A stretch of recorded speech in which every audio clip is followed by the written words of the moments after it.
ओम भूर्भुवः स्वः तत्सवितुर्वरेण्यं भर्गो देवस्य धीमहि धियो यो नः प्रचोदयात् देवसवितप्रसुव सत्यं सत्येन परिषिञ्चामि मृतो मिश्रणमति स्वाहा ओम प्राणाय स्वाहा ओम पानाय स्वाहा ओम ध्यानाय स्वाहा ओम उदानाय स्वाहा ओम समानाय स्वाहा ओम ब्रह्मणे स्वाहा ओम ब्रह्मणिमात्मवृतत्वाय सपरिवार श्री सांब परमेश्वराय नमः। महानैवेद्यं निवेदयामि मध्ये मध्ये पानीयं समर्पयामि अमृतापितानमति उत्तरभोजनं समर्पयामि निवेद्यनान्तरम् आचमनीयं समर्पयामि।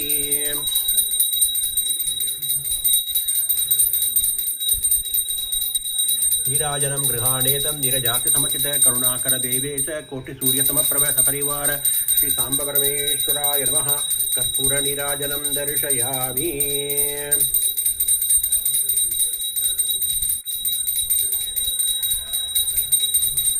आचार्यदेवेभ्यो नमः। कर्पूरनीराजनं दर्शयामि।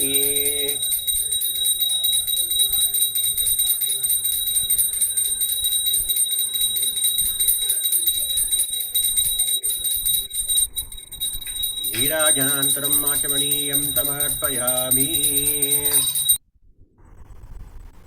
Very nice. Beautiful.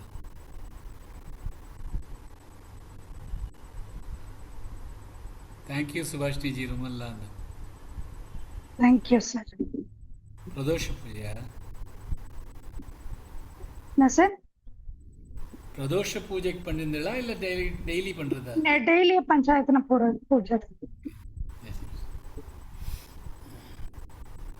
டெய்லி சொல்ற மாதிரி தன்வந்திரி ஸ்லோகம் சொல்லலாம். ओम नमो भगवते वासुदेवाय धन्वन्त्रे अमृतकलशहस्ताय सर्वमय विनाशाय त्रैलोक्यनाथाय धन्वन्ति महाविष्णवे नमः। ओम नमो भगवते वासुदेवाय धन्वन्त्रे अमृतकलशहस्ताय सर्वमय विनाशाय त्रैलोक्यनाथाय धन्वन्ति महाविष्णवे नमः। ओम नमो भगवते वासुदेवाय धन्वन्त्रे अमृतकलशहस्ताय सर्वमय विनाशाय त्रैलोक्यनाथाय धन्वन्ति महाविष्णवे नमः। जय Shri Krishna. Vishwanath ji thanks a lot. ग्रुपல சொல்லிருந்தேன் இங்கேயும் சொல்றேன். Sir it is my pleasure sir. ஏதாவது பண்ணணும் பண்ணியிருக்கேன் அவ்வளோதான் சார். இதில் தேங்க்ஸ் எல்லாம் ஒன்றும் இல்லை சார். இல்லை இந்த கிளாஸ்க்கு நீங்கள் பண்ணது இது அது சுயநலம் பார்க்காம நீங்கள் பண்ணுறது எல்லாம் நார்மலாக இவ்வளோ வருஷமாக நாங்கள் நடத்தின்னு இருக்கோம். இப்போ நீங்கள் முன் வந்து பண்ணது நிஜமாவே ஹாப்பியாக இருக்குது. தேங்க்ஸ். அதுக்கு தான் எங்களை எனக்கு நல்ல ஒரு ஃபீலிங் கொடுத்ததுக்காக thanks. Thank you sir. Thank you sir. கிடைச்சதில்ல, அதுக்காக thanks. Thank you. Thank you sir. Sir அந்த அர்த்தங்கள் படிச்சு பார்த்து இருக்கு பண்ணிடுறேன் நான். இந்த ஓகே சார். Thank you sir. டேஸில் பண்ணி கொடுத்துட்றேன். Thank you.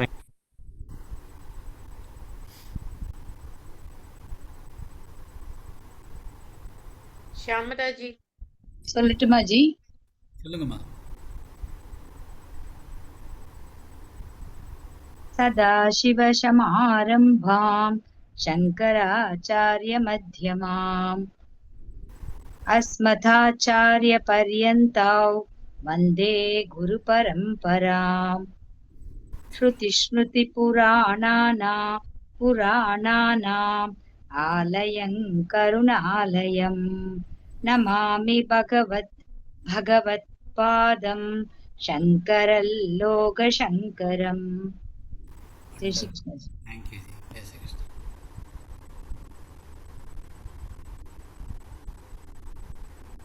Spin the wheel अनिको.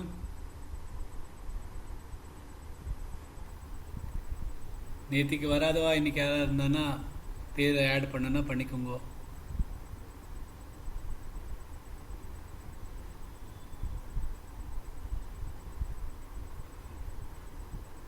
Spin பண்ணிட்டா சார். ஓகேம்மா.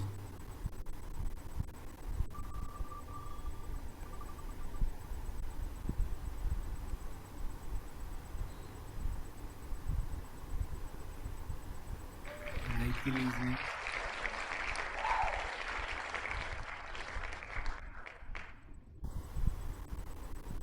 மைத்திலிஜி நீங்க ஃபர்ஸ்ட்.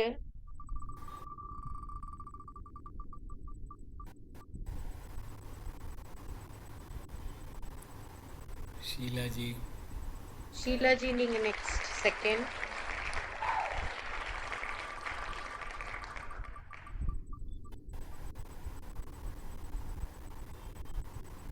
இன்னைக்கு கலாஜி இல்ல, அதனால நான் திருப்பி ஸ்பின் பண்ணிட்டேன்.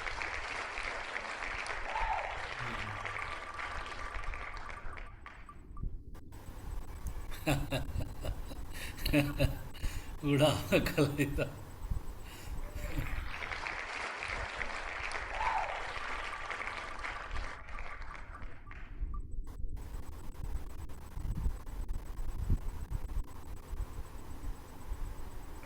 Sudharshini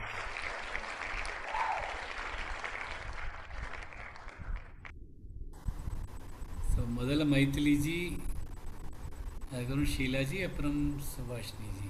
very nice. जय श्री कृष्ण सर. जय श्री कृष्ण जी. सदाशिवसमारम्भां शङ्कराचार्यमध्यमाम् अस्मदाचार्यपर्यन्तां वन्दे गुरुपरम्पराम्. श्रुतिस्मृतिपुराणानाम् आलयं करुणालयं नमामि भगवत्पादं शङ्करं लोकशङ्करम्. भज गोविन्दं गोविन्दं भज मूढमते. सम्प्राप्ते सन्निहिते काले नहि रक्षति डुक्रिङ्करणे. मूढजगीर्गिदनागमतृष्णा कुरु सद्बुद्धिं मनस वितृष्णाम्. यल्लपसे निज कर्मोपातं वित्तन्तेन विनोदय चित्तम्. नारी सदनपरनाभीतेशन् दृष्ट्वा मागामोहावेशम्. एतन्मां सबसादिविकारं मनस विचिन्तय वारं वारम्. नलनीदलगदजलमदितरलन् तद्वज्जीवितमतिशय चपलम्. विद्यात्यभिमानवक्रस्तल् लोकं शोक अदै च समस्तम्. यावत् वित्तोपार्जनसक्तः तावन्निज परिवारो रक्तः. पश्चाज्जीवति जर्जरदेहे वार्तां कोऽपि न पृच्छति गेहे. यावत् भवनो निवसति देहे तावत् पृच्छति कुशलं गेहे. गतवति वायो देहाबाये पार्याभिप्यति तस्मिन् गाये. बालस्तावत् क्रीडासक्तः तरुणस्तावत् तरुणीसक्तः. वृद्धस्तावत्चिन्तासक्तः परमे ब्रह्मणि कोऽपि न सक्तः. कादे कान्दाकस्ते पुत्र संसारोऽयमतीव विचित्रः. कस्य तं वा कुत आयातस्तत्त्वं चिन्तय तदिकप्रातः. सत्सङ्गत्वे निस्सङ्गत्वं निस्सङ्गत्वे निर्मोहत्वं निर्मोहत्वे निचलतत्वं निश्चलतत्वे जीवन्मुक्तिः. वयसि गदेह कामविहार शोष्ठे नीरेककासारक.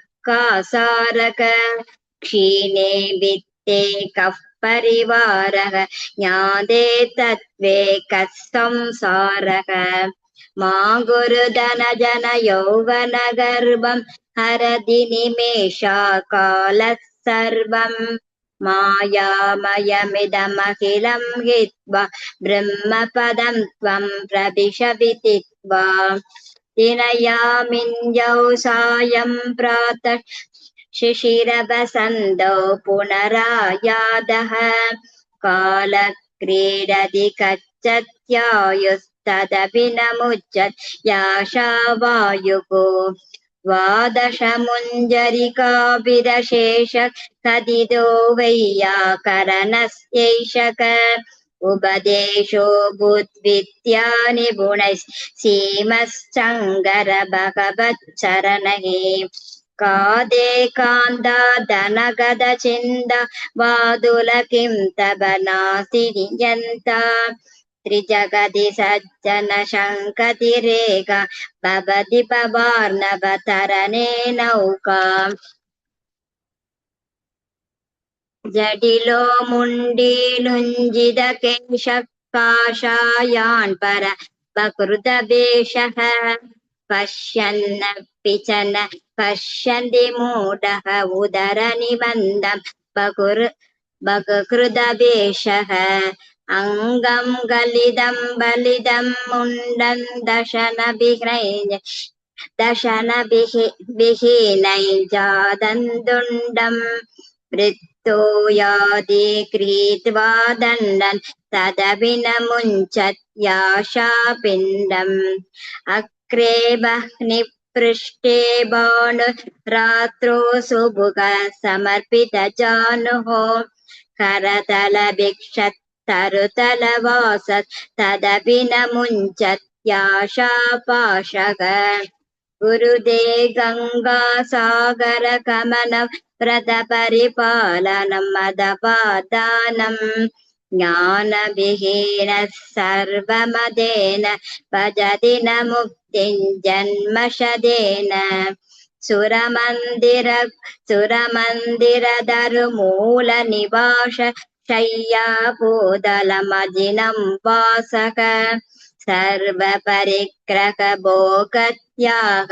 कस्य सुखन्न करोति विराहः यो करदो वा भोकरदो वा सङ्करदो वा सङ्गविहीनः यस्य विरह्मनि रमते चिन्तन् नन्दति नन्दत्येव भगवद्गीता किञ्चिदतीद गङ्गाजललभकणिका पीता सुकृतपि येन मुरारिसमर्चा क्रियते तस्य मेनन चर्चा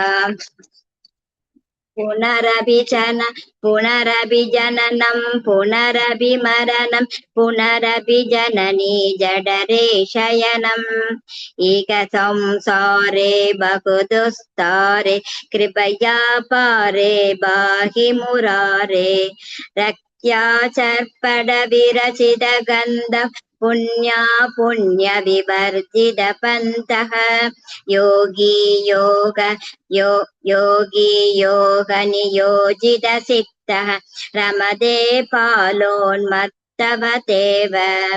कस्त्वं कोऽहङ्गुद आयात कामे जननी को मे तादः इति परिभावय सर्वमचारं सर्वं त्यक्त्वा स्वप्नविचारम् त्वयि मयि सर्वत्रैको विष्णु व्यर्थं कुप्यसि मय्य सहिष्णुः भव समसिद्धः सर्वत्र त्वं वाञ्छयसि यदि विष्णुत्वं शत्रौ मित्रे पुत्रे बन्धौ मा गुरु यत्नौ विक्रकसन्नौ सर्वस्मिन्नपि पश्यात्मानं सर्वत्रोऽसृजभो भेदाज्ञानम् कामं क्रोधं लोभं मोहं त्यक्त्वा मानं पश्यन्ति सोगम् आत्मज्ञानविहीना मूढः ते पश्यन्ते नरः निगूढाः केयङ्गीदा नाम सहस्रं तेयं श्रीपतिरूपमजस्रम् नेयं सज्जनसङ्गे सिद्धं तेयं दीनजनाय च वित्तम् सुगतक्रियते रामाम्भोः पश्चात्तन्द शरीरे रोहः यद्यपि लोके मरणं शरणं तदपि न मुच्यन्ति पापाचरणम् अर्थमनर्थं भावय नित्यं नास्ति ततः सुकलेशः सत्यम् पुत्रादपि धनपाजां पीति सर्वत्रैषा विहिता रीतिः प्राणायानं प्रत्याहारं नित्यविवेकविचारं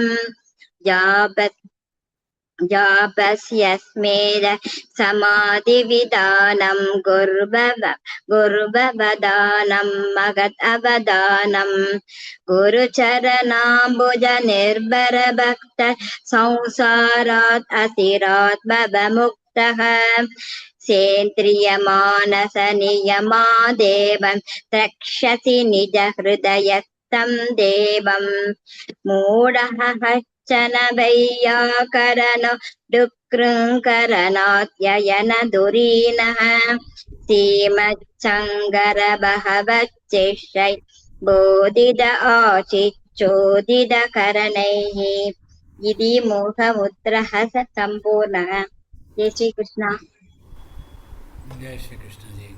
வெரி நைஸ். நல்லா ப்ராக்டிஸ் பண்ணுங்க, நல்லா இருக்கு. ஜெய் ஸ்ரீ கிருஷ்ண. शीला जी ஷீலாஜி.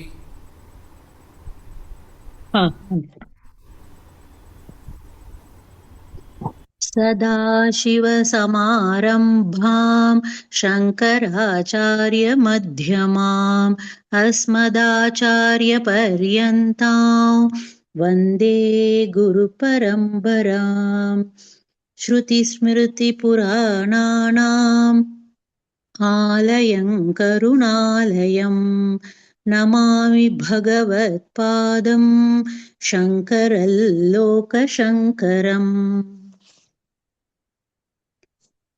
भज गोविन्दं गोविन्दं भज मूढमते सम्प्राप्ते सन्निहिते काले नहि रक्षति डुक्रिङ्करणे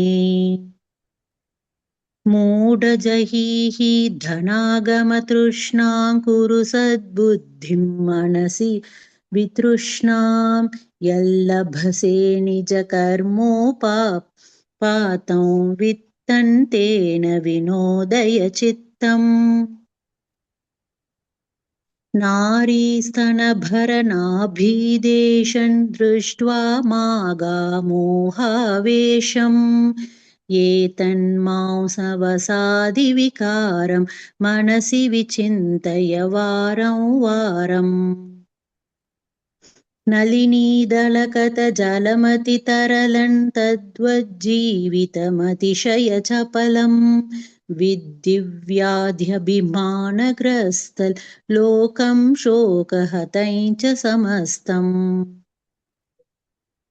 यावद्वित्तोपार्जनसक्तस्तावन्निजपरिवारो रक्तः पश्चाज्जीवति जर्जरदेहे वार्तां कोऽपि न पृच्छति गेहे यावत् पवनो निवसति देहे तावत् पृच्छति कुशलं गेहे गतवति वायौ देहापाये भार्या बिभ्यति तस्मिन् काये बालस्तावत् क्रीडासक्तस्तरुणस्तावत् तरुणीसक्तः वृद्धस्तावत् चिन्तासक्तः परमे ब्रह्मणि कोऽपि न सक्तः काते कान्ता कस्ते पुत्रः संसारोऽयमतीव विचित्रः कस्य त्वं वा कुत आयातस्तत्त्वं चिन्तय तदिह भ्रातः सत्सङ्गत्वे निस्सङ्गत्वं निस्सङ्गत्वे निर्मोहत्वं निर्मोहत्वे निश्चलतत्त्वं निश्चलतत्त्वे जीवन्मुक्तिः वयसि गते कामविकारशुष्के नीरे कासारः क्षीणे वित्ते परिवारः ज्ञाते तत्त्वे कः संसारः मा कुरु धनजनयौवनगर्वं हरति निमेषात् कालः सर्वं मायामयमिदमखिलं हित्वा ब्रह्मपदं त्वं प्रविश विदित्वा दिनयामिन्यौ सायं प्रातः शिशिरवसन्तौ पुनरायातः कालक्रीडति गच्छत्यायुस्तदपि न मुञ्चत् याशावायुः द्वादशमञ्चरिकाभिरशेषः कथितो वैयाकरणस्यैषः उपदेशो भूद्विद्या निपुणैः श्रीमच्छङ्कर भगवच्चरणैः का ते कान्ता धनगतचिन्ता वातुलकिन्तव नास्ति नियन्ता त्रिजगति सज्जनसङ्गतिरेका भवति भवार्णवतरणे नौका जटिलो मुण्डीलुज्जितकेशः काषायाण्बरबहुकृतवेषः पश्यन्नपि च न पश्यति मूढः उदरनिमित्तं बहुकृतवेषः अङ्गङ्गलितं फलितं मुण्डन् दशनविहीनै जातं तुण्डं वृद्धो याति गृहीत्वा दण्डन् तदपि न मुञ्चत् याशापिण्डम् अग्रे वह्निपृष्ठे भानुरात्रौ चुबुकसमर्पितजानुः करतलभिक्षस्तरुतलवासस्तदपि न मुञ्चत् याशापाशः कुरुते गङ्गासागरगमनौ वृतपरिपालनम् अथवा दानम् ज्ञानविहीनः सर्वमतेन भजति न मुक्तिं जन्मशतेन सुरमन्दिरतरुमूलनिवासः शय्या भूतलमजिनौ वासः सर्वपरिग्रहभोगत्यागः कस्य सुखं न करोति विरागः योगरतो वा भोगरतो वा सङ्गरतो वा सङ्गविहीनः यस्य ब्रह्मणि रमते चित्तं नन्दति नन्दति नन्दत्येव भगवद्गीता किञ्चिदधीता गङ्गाजललवकणिका पीता सकृदपि येन मुरारिसमर्चा क्रियते तस्य यमेन न चर्चा पुनरपि जननं पुनरपि मरणं पुनरपि जननी जठरे शयनम् इह संसारे बहुदुस्तारे कृपया पारे पाहि मुरारे रथ्याचर्पटविरचितकण्ठः पुण्या पुण्यविवर्जितपन्थः योगी योगनियोजितचित्तः रमते बालोन्मत्तवदेव कस्त्वं कोऽहं कुत आयातः कामे जननी को मे तातः इति परिभावय सर्वमसारं सर्वं त्यक्त्वा स्वप्नविचारम् त्वयि मयि सर्वत्रैको विष्णुर्व्यर्थं कुप्यसि मय्यसहिष्णुः भवसमचित्तः सर्वत्र त्वं वाञ्छस्य चिराद् यदि विष्णुत्वम् शत्रौ मित्रे पुत्रे बन्धौ मा कुरु यत्नौ विग्रहसन्धौ सर्वस्मिन्नपि पश्यात्मानं सर्वत्रोत्सृज भेदाज्ञानम् कामं क्रोधल्लोभं मोहं त्यक्त्वात्मानं पश्यति सोऽहम् आत्मज्ञानविहीना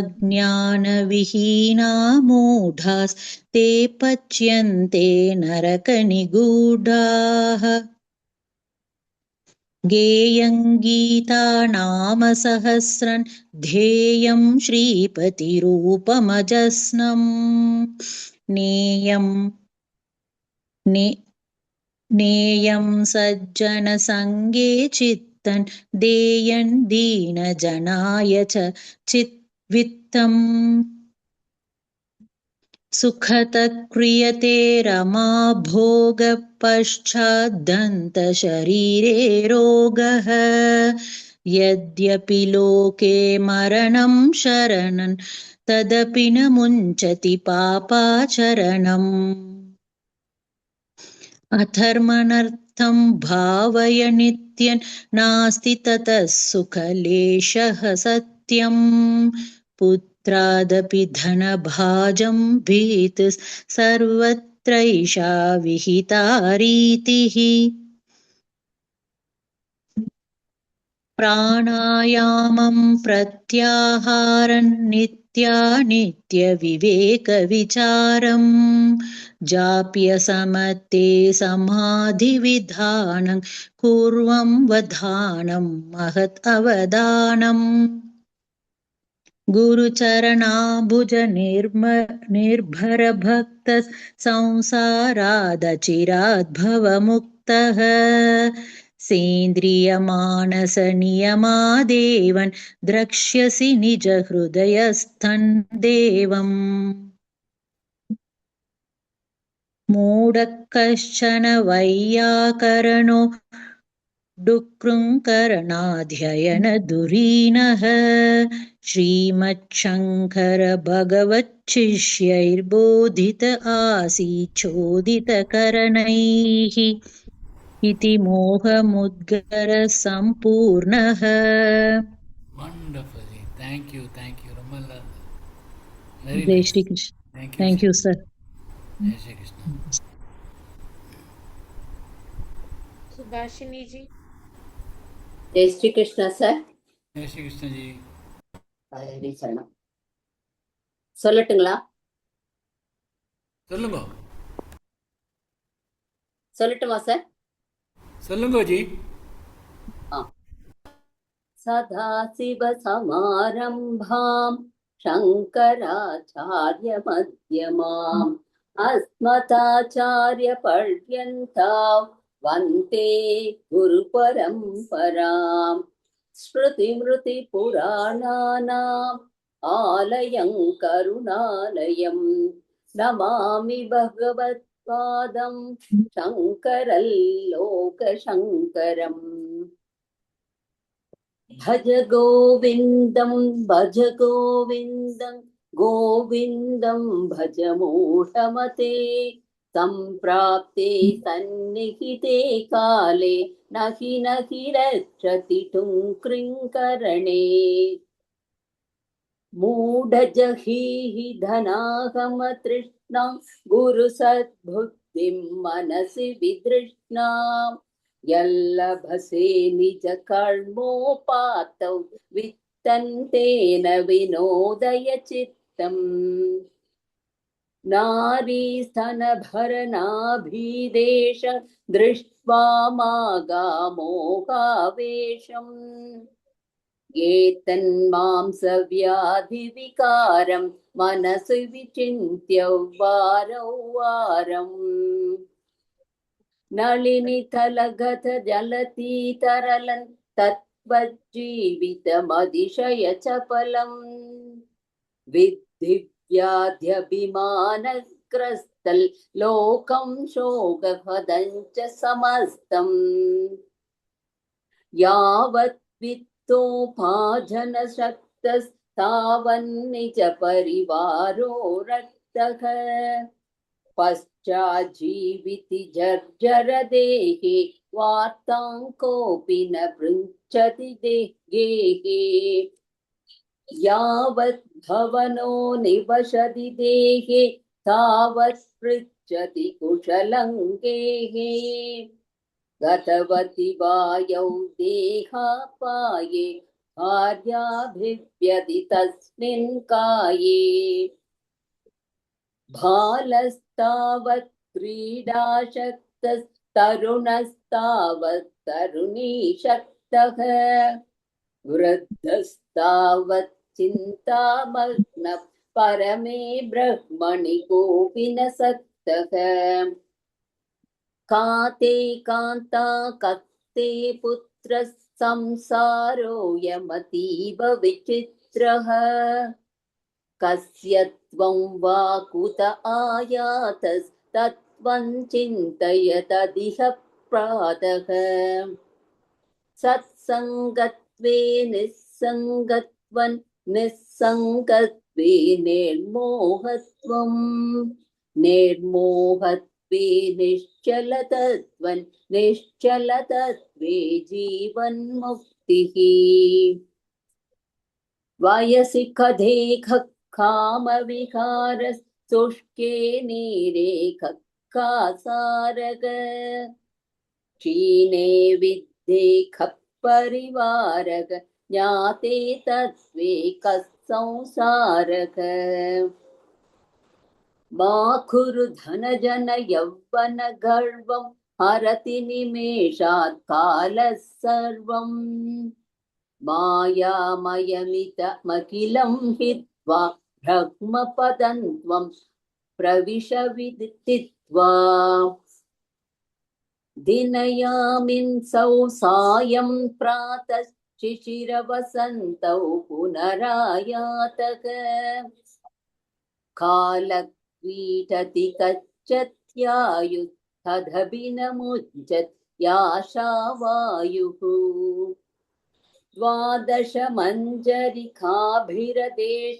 कथितो वैयाकरणस्यैषः उपदेशो भूद्विद्या निपुणैः श्रीमच्छङ्कर भगवच्चरणैः काते कान्ता धनकथ चिन्ता वातुल किं तव नास्ति नियन्ता त्रिजगदी सज्जन संगतिरेका भवति पवानवतरणे नौका झटिलो मुण्ढीलुञ्चित केश काषायान्हर बहुकृतवेषग पश्यन्नभिचन पश्यति मूढः उदरनिमित्तं बहुकृतवेषग अंगं गलितं बलितं मुण्डं दशनविहीनं जातं तुण्डं वृद्धो यादि गृहीत्वा तण्डन् तथपि न मुञ्चत्याशापिण्डम् अग्रे वह्निपृष्ठे भानुर्रात्रौ छुपुकम समर्पितजानुः करतल भिक्षस्तरुतलवास तदपि न मुञ्चत्याशापासः कुरुते गंगा शाकर समनौ व्रतपरिपालनमथवा दानम् ज्ञानविहीन सर्वमतेन भजति न मुक्तिं जन्मशतेन सुरमन्दिर तरुमूल निवास यशस्य शय्याभूतमजीन उवासग सर्वपरिग्रगपोहत्याह कस्य सुकन्न करोति विरागः यो करतो वा भोगरतो वा शङ्करतो वा शङ्गविहीनः यस्य ब्रह्मणि रमते चित्तन् नन्दति नन्दति नन्दत्येव भगवद्गीता किञ्चिदधीता गङ्गाजललवकणिका पीता सकृतिपियेन मुरारिसमर्चा क्रियते तस्य यमेन स चर्चाम् पुनरपि जननं पुनरपि मरणं पुनरपि जननी जठरे शयनम् इह संसारे बहुदुस्तारे कृपया पारे पाहि मुरारे रत्याचर्पण विरचित कंठ पुण्या पुण्य विवर्जित बन्धः योगी योग नियोजित चित्तः रमते बालोन्मत्तवदेव कस्त्वं कोऽहं कुत आयाद कामे जननी को मे तातक इति परिभावय सर्वसमसारं सर्वं त्यक्त्वा स्वप्नविचारम् त्वयि मयि सर्वत्रैको विष्णुर्व्यर्थं कृष्यसि मय्यसहिष्णुः भवसंसिद्धः सर्वत्र त्वं वाञ्छस्य चिरव्यथितविष्णुत्वम् शत्रौ मित्रे पुत्रे बन्धौ मा कुरु यत्नौ विग्रहसन्धौ सर्वस्मिन्नपि पश्यात्मानं सर्वत्रोत्सृज बोधाज्ञानम् कामं क्रोधं लोभं मोहं त्यक्त्वात्मानं पश्यति सोऽहम् आत्मज्ञानविहीना मूढास्ते पच्यन्ते नरकनिगूढाः ज्ञेयं गीता नाम सकस्रं ध्येयं श्रीपतिरूपमजस्रम् नेयं सज्जनसङ्गे चित्तं देयं दीनजनाय च वित्तम् सुखतः क्रियते रामा भोग पश्चात्तन्दशरीरे रोगः यद्यपि लोके मरणं शरणं तदपि मुञ्चति पापाचरणम् अर्थमनर्थं भावय नित्यं नास्ति ततः सुखलेशः सत्यम् पुत्रादभिधनभाजां भीतिः सर्वत्रैषा विहिता रीतिः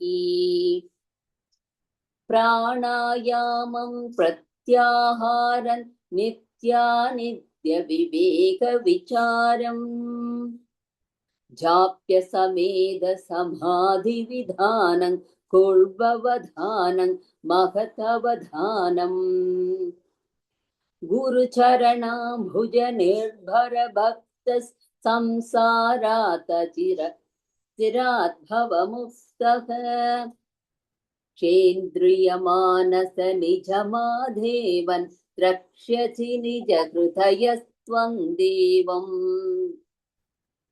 मूढः कश्चन वैयाकरणो डुङ्कृङ्करणात्ययनधुरीनः श्रीमच्छङ्कर भगवच्चिष्यै बोधित आसीत् चोदितकरणैः इति मोहमुत्करः सम्पूर्णः कृष्णाचरणम् जय श्री कृष्ण जी ரொம்ப நல்லா இருந்தது தேங்க்யூ மைथिली जी शीला जी सुभाषिनी जी 3 பேரும் நல்லா சொன்னேன். கொஞ்சம் எப்படி எப்படி இருந்தாலும் தட்டு மாறினாலும் எப்படியோ தண்ணியை கரெக்ட் பண்ணிட்டு ஒழுங்காக சொல்லிட்டு எல்லாருமே very nice, making me feel very proud. Thank you. So இன்னைக்கு டியூஸ்டே, நாளைக்கும் இந்த மாதிரி சஸ்வர் இருக்குது. எவ்வளோ பேர் பாக்கி இருக்கா